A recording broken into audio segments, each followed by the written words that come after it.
Gathering in London right now are protesters against government plans to spend billions of pounds to renew Britain's Trident nuclear program. The deterrent enables warheads to be fired from submarines. After May's upcoming general election, MPs will vote to make a final decision on replacing the program.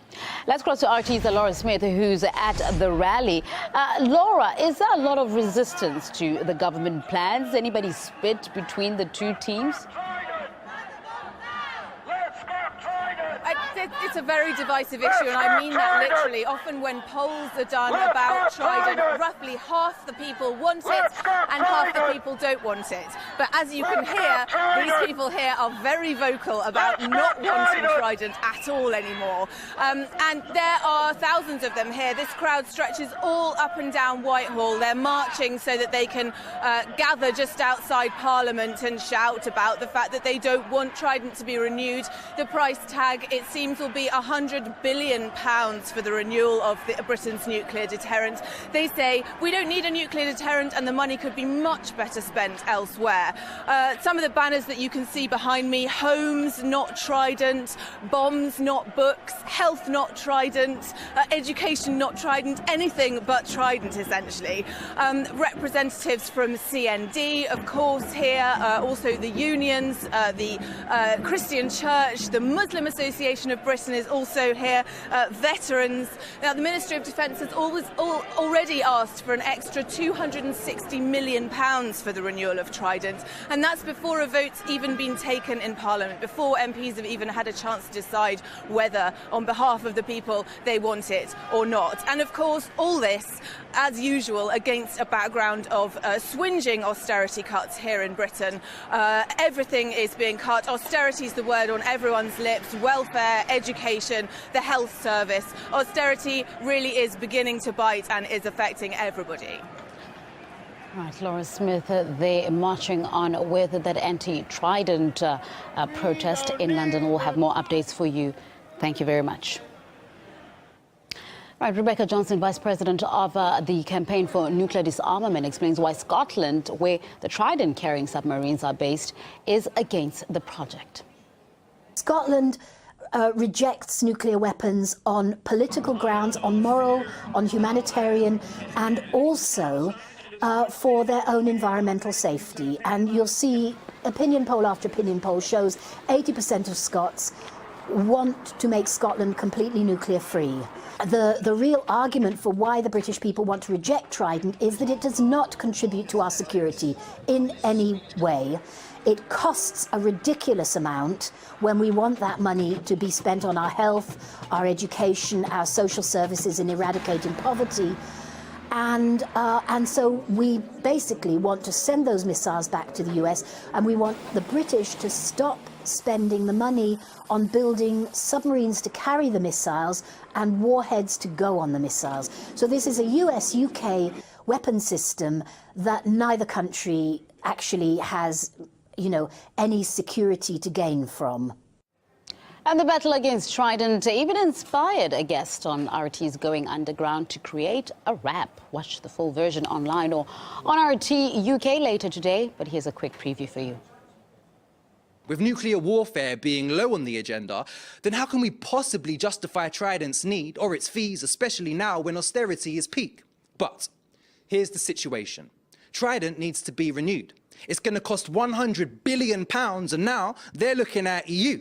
But I'm saying no to Trident and yes to public services. No to George and other white-collar office murderers. You want to try something? Try and question Trident. Try and question whether it leads to peace or only violence. Try and put your false fear aside to lie in silence. Try and invest money into lives instead of Trident.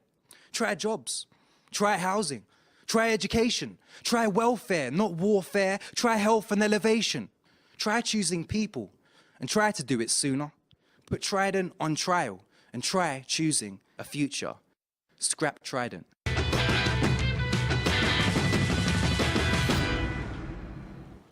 Greece faces a crucial choice on Sunday in a general election that will decide the future of a country that has been locked in crisis for years. Now, tough austerity policies are still in place, and many see this vote as a chance to change that. RT's Maria Finoshna reports now from Athens.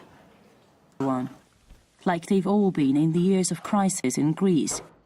Every day, she says, is a little worse. How do I feel? I feel betrayed, because they took my life from me and my right to be a human being. Every citizen in every country has rights and obligations. In the last few years, we only had obligations and no rights, and that makes me angry. Marina blames the ruling New Democracy Party for the 26% unemployment rate and constant power cuts across the country. She will vote for Syriza on Sunday, a young radical left party promising a better life for every Greek. Political parties at pre-election time tell us that bears will come and eat us if their rival wins. Syriza and the New Democracy Party are rivals, and they represent two different worlds. There was a massive media campaign against Syriza ahead of these national elections, which are awaited like few before. The current Prime Minister's party accused them of trying to drive Greece out of the EU through their vows to renegotiate the country's bailout terms with the Troika. Plenty of ordinary Greeks are skeptical too. They call their promises empty and plans unrealistic. Dionysia is one of them. She says she's lucky to still have a job, but her entire family was dramatically affected by the crisis. Even so, she believes Syriza offers little for them. They cannot be trusted because during the past 2 years they've been mentioning, that they will they will tear apart the IMF contracts. They will leave the eurozone in order to come back to drachmi. But now they are changing. Also, they're saying that we'll do a lot of stuff like taking out the taxes and helping the poor and increasing the income, but we don't have the money to do that. The Greek economy cannot afford it right now. Fanis doesn't trust anybody. He's one of the more than 50% of young Greeks with no job. He sold his car and now lives with his parents, unable to earn a living.